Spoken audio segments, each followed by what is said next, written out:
Hi guys, അപ്പോൾ ഇന്ന് ഞാനൊരു ട്രാവൽ വ്ളോഗായിട്ടാണ് വന്നിരിക്കുന്നത്.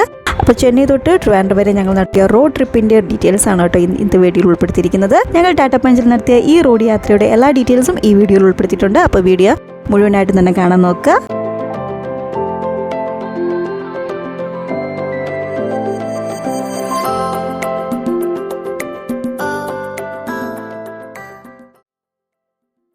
അപ്പോൾ നമ്മുടെ ലോങ് ജേർണി സ്റ്റാർട്ട് ചെയ്തതിന് തലേദിവസത്തെ കാര്യങ്ങളാണ് കേട്ടോ ഇത്. അപ്പോൾ നമ്മൾ ഫാസ്റ്റാഗ് അപ്ലൈ ചെയ്ത് വിത്തിൻ 3 days തന്നെ നമുക്ക് ഫാസ്റ്റാഗ് കയ്യിൽ കിട്ടിയിട്ടുണ്ടായിരുന്നു. അപ്പോൾ അതാണ് ഫസ്റ്റ് ചെയ്തത്.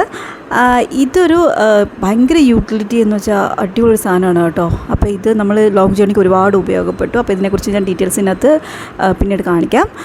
അപ്പോൾ ഇത് നമ്മൾ ഫാസ്റ്റാഗിൻ്റെ ആ സ്റ്റിക്കർ ഒട്ടിച്ചിട്ടിട്ട് അതിൻ്റെ ഈ ഒരു ഭാഗം ഫ്രണ്ടിലോട്ട് കാണുന്ന രീതിയിൽ വേണം, നമ്മുടെ കണ്ണാടിയുടെ ബാക്കിലായിട്ട് വേണം കേട്ടോ ഒട്ടിക്കാൻ വേണ്ടിയിട്ട്. അപ്പോൾ ഇതൊക്കെ നമ്മൾ യൂട്യൂബ് വീഡിയോസ് നോക്കിയിട്ട് തന്നെയാണ് ചെയ്തത്. നെക്സ്റ്റ് ഡേ നമ്മളൊരു 8 മണിക്ക് തന്നെ സ്റ്റാർട്ട് ചെയ്തായിരുന്നു. അപ്പം എല്ലാം പാക്ക് ചെയ്തു. കുട്ടികളൊക്കെ ഉള്ളത് കൊണ്ട് തന്നെ ഒരുപാട് കാര്യങ്ങൾ നമുക്ക് പാക്ക് ചെയ്യാനുണ്ടായിരുന്നു. അവരുടെ സ്കൂൾ ബാഗ്, പിന്നെ ഫുഡ് ഐറ്റംസ്, പിന്നെ ഐനൂസിൻ്റെ കുറച്ച് കാര്യങ്ങൾ എല്ലാം ഉണ്ടായിരുന്നു. ഇനിയിപ്പോൾ എന്തായാലും രാവിലെ തന്നെ കുക്കിംഗ് ക്ലീനിങ് ഒന്നും നടക്കില്ല. അതുകൊണ്ട് തന്നെ നമ്മൾ രാവിലെ നമ്മൾ സ്ഥിരം വാങ്ങിക്കുന്ന ഹോട്ടലിൽ നിന്ന് തന്നെ സാധനങ്ങളൊക്കെ വാങ്ങിച്ചിട്ട് ബ്രേക്ക്ഫാസ്റ്റ് ഐറ്റംസ് എല്ലാം വാങ്ങിച്ചിട്ടു കാറിൽ വെച്ച് തന്നെ കഴിക്കാൻ കുറച്ച് കഴിഞ്ഞിട്ട് കഴിക്കാനുള്ള രീതിയിലാണ് സാധനങ്ങളൊക്കെ വാങ്ങിച്ചത്. അതും നേരത്തെ തന്നെ ഓർഡർ ചെയ്തു. അപ്പോൾ ഇതാണ് ഞാൻ നേരത്തെ കാണിച്ച നമ്മുടെ ആ ഒരു ഓർഗനൈസർ. കാറിൻ്റെ ബാക്ക് സീറ്റിൽ വെക്കാൻ പറ്റുന്ന ഓർഗനൈസറാണ്. ഭയങ്കര ഹെൽപ്ഫുൾ ആയിരുന്നു കേട്ടോ. ഇവിടെ നിന്ന് ഭക്ഷണം കഴിക്കാൻ കുട്ടികളുടെ എല്ലാ സാധനങ്ങളും പെട്ടെന്ന് നമുക്ക് ഈസി ആക്സസ് കിട്ടാൻ വേണ്ടിയിട്ടാണ് ഈ ഒരു സാധനം. നല്ല യൂസ്ഫുൾ ആയിരുന്നു കേട്ടോ. അപ്പോൾ ഇതിൻ്റെ ഡീറ്റെയിൽ ആയിട്ടുള്ള വീഡിയോ ഒരു ഷോർട്സ് ഞാൻ ഇട്ടിട്ടുണ്ട്, എല്ലാവരും ഒന്ന് കാണണം. ഒരു ജേർണി നമ്മളൊരു 8:45 ആയപ്പോഴാണ് സ്റ്റാർട്ട് ചെയ്തത്. ഒരു 8:45 ആയിട്ട് തുടങ്ങിയിട്ട് അത്യാവശ്യം തിരക്കുണ്ടായിരുന്നു കേട്ടോ. വർക്കിംഗ് ഡേ പോയതുകൊണ്ട് തന്നെ നല്ല തിരക്കൊക്കെ ഉണ്ടായിരുന്നു. സെങ്കുറിച്ചി പ്ലാസിലാണ് ഫസ്റ്റ് ടോൾ വന്നിരിക്കുന്നത്. 65 രൂപയാണ് കേട്ടോ ഇവിടെ അവർ കട്ട് ചെയ്തത്. അപ്പോൾ ഈ ഫാസ്റ്റാഗ് ഉള്ളതുകൊണ്ട് തന്നെ ഈസി ആയിരുന്നു. ജസ്റ്റ് ആ ഒരു സ്ഥലത്തെത്തുമ്പോഴത്തേക്കും ഓട്ടോമാറ്റിക്കലി ഇത് ഡിറ്റക്റ്റ് ചെയ്യും. അങ്ങനെ നമുക്ക് ഈസി ആയിരുന്നു. അപ്പോൾ ഫാസ്റ്റാഗ് നമ്മൾ എടുക്കുമ്പോൾ തന്നെ നേരത്തെ ചാർജ് ചെയ്ത് വെക്കണം. കാരണം അവിടെ എത്തിയിട്ട് ചാർജ് ചെയ്യാന്ന് വെച്ചാൽ നടക്കില്ല. കാരണം ഇത് ഒരുപാട് നേരം എടുക്കുമ്പോൾ ഒന്ന് അപ്ഡേറ്റ് ആവാൻ. ഈ കാണിക്കുന്ന സീറ്റ് ബെൽറ്റ് കുഷനൊക്കെ ഭയങ്കര ഹെൽപ്ഫുള്ളായിരുന്നു കേട്ടോ. കാരണം നമുക്ക് ലോങ് ജേർണിയൊക്കെ പോകുമ്പോഴത്തേക്കും ഒന്ന് ചാരി കിടന്ന് ഉറങ്ങാനും ഒക്കെ ഭയങ്കര ഹെൽപ്ഫുള്ളാണ് ഇത്. അപ്പോൾ ഇത് ഞാൻ വാങ്ങിച്ചത് ഫസ്റ്റ് ക്രൈ എന്നാണ്. ഇതും വേറെ ഒരു കിഡ്സ് സേഫ് ആയിട്ടുള്ള ഒരു ട്രയാങ്കിൾ പോലത്തെ ഒരു കുഷനും കൂടി ഉണ്ടായിരുന്നു. അപ്പോൾ ഇത് രണ്ടുമാണ് കേട്ടോ വാങ്ങിച്ചത്. അപ്പോൾ ഇതും ഞാൻ ഡീറ്റെയിൽ ആയിട്ട് ഒരു ഷോർട്സ് ഇട്ടിട്ടുണ്ട്, അതൊന്ന് കണ്ടു നോക്കണം. അപ്പോൾ ഇവിടെ നിന്ന് നമ്മൾ ഡയറക്റ്റ് തിരുവനന്തപുരത്ത് പോകുകയാണെങ്കിൽ തന്നെ നമ്മൾ ഹാഫ് ജേർണി അവിടെ എത്തുന്നത് മധുര ആകുമ്പോഴാണ്. മധുര ഇവിടെ നിന്ന് ഇപ്പോൾ ഇനിയും 343 കിലോമീറ്റേഴ്സ് കവർ ചെയ്യാനുണ്ടായിരുന്നു. അപ്പോൾ ഇതിൻ്റെ ഇടയിൽ തന്നെയാണ് നമ്മൾ ബ്രേക്ക്ഫാസ്റ്റ് ഒക്കെ കഴിച്ചത്. അപ്പം നമ്മൾ ലോങ് ജേർണി പോകുമ്പോഴത്തേക്കും കുട്ടികളുമായിട്ട് പോകുമ്പോഴത്തേക്കും ശ്രദ്ധിക്കേണ്ട ഒരു കാര്യം എന്ന് വെച്ചാൽ നമ്മൾ അറിയാത്തൊരു കടയിൽ നിന്ന് സാധനങ്ങൾ വാങ്ങിച്ച് കഴിക്കുന്നതിനെക്കാട്ടും നല്ലത് ഐദർ വീട്ടിൽ തന്നെ ഉണ്ടാക്കുക, അല്ലെങ്കിൽ നമ്മൾ സ്ഥിരം വാങ്ങിക്കുന്ന ഒരു ഹോട്ടലിൽ നിന്ന് ഓർഡർ ചെയ്ത് ഭക്ഷണം കരുതുന്നതായിരിക്കും ഏറ്റവും നല്ലത്. അപ്പോൾ ഇത് കഴിഞ്ഞിട്ട് അടുത്ത ടോൾ വന്നു.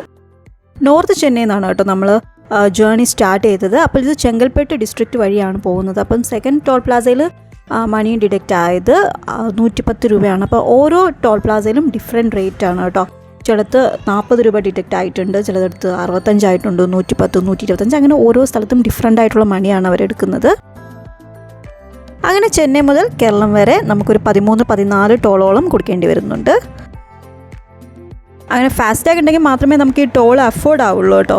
കാരണം ഇവിടം തൊട്ട് നമുക്ക് ചെന്നൈ വരെ ടോട്ടൽ ചിലവെന്ന് പറയുന്നത് 1155 രൂപയാണ് കേട്ടോ. എല്ലാം കൂടെ ചേർത്ത് ഒരു 13-14 ടോളോളം നമ്മളിവിടെ കൊടുത്തിട്ടുണ്ട്. 1155 രൂപയാണ് നമ്മുടെ ഇന്ന് ടോട്ടൽ ഡിഡക്റ്റ് ആയത്.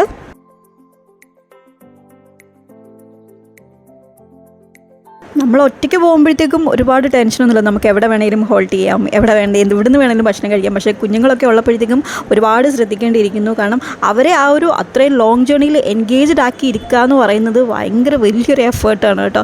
അപ്പോൾ മാക്സിമം അവരെ ഫ്രസ്ട്രേറ്റഡ് ആക്കാണ്ട് അവർക്ക് ഇഷ്ടമുള്ളതെല്ലാം ചെയ്തു കൊടുത്ത്, അവർക്ക് എന്തൊക്കെ ഇഷ്ടമുണ്ട് അതൊക്കെ വാങ്ങിച്ചു കൊടുത്ത് അവരെ ഒന്ന് കംഫർട്ടാക്കി ഇരുത്താൻ വേണ്ടിയിട്ടാണ് ഫസ്റ്റ് നോക്കാനുള്ളത്. അപ്പോൾ ത്രൂ ഔട്ട് കുട്ടികൾ ആദ്യമായിട്ടാണ് ഇങ്ങനെ ലോങ് ജേർണി പോകുന്നത്. പക്ഷേ എല്ലാവരും നന്നായിട്ട് തന്നെ സഹകരിച്ചു കേട്ടോ. അത്യാവശ്യം നല്ലൊരു ലോങ് ജേർണി ആയതുകൊണ്ട് തന്നെ നമുക്ക് ഒറ്റ സ്ട്രെച്ചിന് ഇത് ഡ്രൈവ് ചെയ്ത് പോകാൻ ഭയങ്കര ബുദ്ധിമുട്ടാണ്. അതുകൊണ്ട് തന്നെ ഞങ്ങൾ ഓരോ 100 കിലോമീറ്റർ ആകുമ്പോൾ തന്നെ പുറത്തുനിന്ന് ഇറങ്ങിയിട്ടൊന്ന് സ്ട്രെച്ച് ചെയ്യുന്നുണ്ടായിരുന്നു. അപ്പോൾ ഇത് ലോങ് ജേർണിക്ക് ഒരുപാട് ഹെൽപ്പ് ചെയ്തു കേട്ടോ. അപ്പോൾ 2 പേര് ഡ്രൈവ് ചെയ്യാനുണ്ടെങ്കിൽ കുഴപ്പമില്ല, അങ്ങോട്ട് മാറി മാറി ഡ്രൈവ് ചെയ്താൽ മതി. പക്ഷേ ഇവിടെ ഒരാൾ മാത്രമേ ഡ്രൈവ് ചെയ്യാനുള്ളൂ. പക്ഷേ ഞാൻ വലിയ കാര്യത്തിന് പോയത് കുറച്ചൊക്കെ ഒരു 100 കിലോമീറ്ററെങ്കിലും ഓടിച്ച് സഹായിക്കാമെന്നൊക്കെ വിചാരിച്ചിട്ടാണ് ഞാൻ പോയത് തന്നെ. പക്ഷേ എന്നെക്കൊണ്ട് പറ്റിയില്ല. ഞാൻ മാക്സിമം ഒരു 10 മിനിറ്റ് മാത്രമേ ഡ്രൈവ് ചെയ്തിട്ടുള്ളൂ.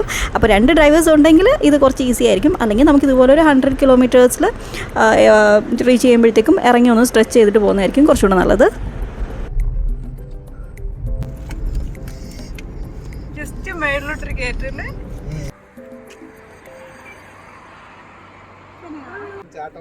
അതിന് വാ, പുറത്തോട്ട് വാ. ചെന്നൈ ടു ട്രിവാൻഡ്രം റോഡൊക്കെ നല്ല അടിപൊളി റോഡാണ്, നാഷണൽ ഹൈവേ ആണ്. അപ്പോൾ ഇതുവഴി പോകുന്നതെന്ന് വെച്ചാൽ കത്തിച്ച് നമുക്ക് പോകാം. പക്ഷേ എത്ര കത്തിച്ചാലും അതൊരു ലിമിറ്റിനകത്ത് നിൽക്കുന്നതായിരിക്കും ഏറ്റവും നല്ലത്. കാരണം ഏറ്റവും കൂടുതൽ ആക്സിഡൻറ്റ്സ് ഒക്കെ ഉണ്ടാകുന്ന ഈ ഹൈവേയിലാണല്ലോ. അതുകൊണ്ട് തന്നെ നമ്മൾ അത്ര കത്തിക്കാനൊന്നും പോയിട്ടില്ല. മാക്സിമം ഒരു 80 പോയി. അങ്ങനെ ഉച്ചയായപ്പോഴത്തേക്കും നമ്മൾ അതിർത്തിയിലെത്തി.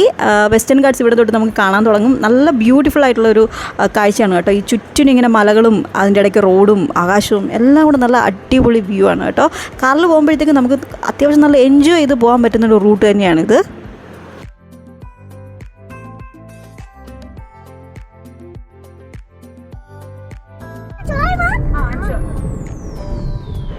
അങ്ങനെ ഒരു 6 മണിയൊക്കെ ആയപ്പോൾ തന്നെ നമ്മൾ മധുര എത്തി കേട്ടോ. മധുരയിൽ നിന്നാണ് നമ്മൾ പിന്നെ ഉച്ചഭക്ഷണം കഴിച്ചത്. കാരണം വേറെ ഹോട്ടൽസൊന്നും അത്ര നമുക്ക് നല്ലതായിട്ടൊന്നും തോന്നിയില്ല. ഈ ഒരു ഹോട്ടൽ എന്ന് പറയുന്നത് ശ്രീ ശബരീസ് എന്ന് പറയുന്ന ഈ ഒരു വെജിറ്റേറിയൻ ഹോട്ടൽ നല്ല റിവ്യൂസ് ഉള്ളൊരു ഹോട്ടലാണ് കേട്ടോ. ഇതിൻ്റെ റെസ്റ്റ് റൂമാണ് ഇതിൻ്റെ ഏറ്റവും വലിയ പ്രത്യേകത. നല്ല ക്ലീൻ ആയിട്ടുള്ളൊരു റെസ്റ്റ് റൂമാണ്. ഭയങ്കര ആശ്വാസമായിരുന്നു ഈ ഒരു ഹോട്ടലിന് കണ്ടപ്പോഴത്തേക്കും. ഇവിടുന്ന് ആസ് യൂഷ്വൽ നമ്മൾ മസാല ദോശയും പിന്നെ ചായയും ഒക്കെ കുടിച്ചു. ഫുഡ് കഴിച്ചിട്ട് നമുക്ക് വയറിന് കുഴപ്പമൊന്നും വന്നില്ല. നല്ല ഫുഡാണ്. തിരിച്ചു വന്നപ്പോഴും നമ്മൾ ഇതേ ഹോട്ടലിൽ കയറിയിട്ടാണ് കേട്ടോ കഴിച്ചത്. അങ്ങനെ ചെന്നൈ ട്രിവാൻഡ്രം റൂട്ടിൽ ഞാൻ സജസ്റ്റ് ചെയ്യുന്ന ഏറ്റവും നല്ല one of the best restaurant എന്ന് പറയുന്നത് ഈ ശ്രീ ശബരീസ് റെസ്റ്റോറൻറ്റാണ്. ഇതിൻ്റെ റെസ്റ്റ് റൂം അടിപൊളിയാണ്, ഫുഡ് അടിപൊളിയാണ്, എല്ലാം അടിപൊളിയാണ്. അപ്പോൾ ഇത് എനിക്കിഷ്ടപ്പെട്ട ഒരു ഹോട്ടലാണ് കേട്ടോ. അപ്പോൾ നമ്മളൊരു സന്ധ്യ കഴിഞ്ഞപ്പോഴാണ് ഈ ഒരു വെസ്റ്റേൺ ഗാട്ട്സിൽ കൂടെ ഒക്കെ പോയിക്കൊണ്ടിരിക്കുന്നത്. അതൊരു നല്ല അടിപൊളി കാഴ്ചയാണ് കേട്ടോ. ഈ ഒരു സന്ധ്യ ആകുമ്പോൾ തന്നെ ഈ വെസ്റ്റേൺ ഗാട്ട്സ് കാണാൻ. നിങ്ങൾക്ക് ഫോട്ടോഗ്രാഫി ഇഷ്ടമാണെങ്കിൽ ഇതൊരു അടിപൊളി റൂട്ട് തന്നെയാണ്. നമുക്കിവിടെ ഇഷ്ടംപോലെ ഫോട്ടോസ് കിട്ടും, എൻജോയ് ചെയ്ത് പോകാം.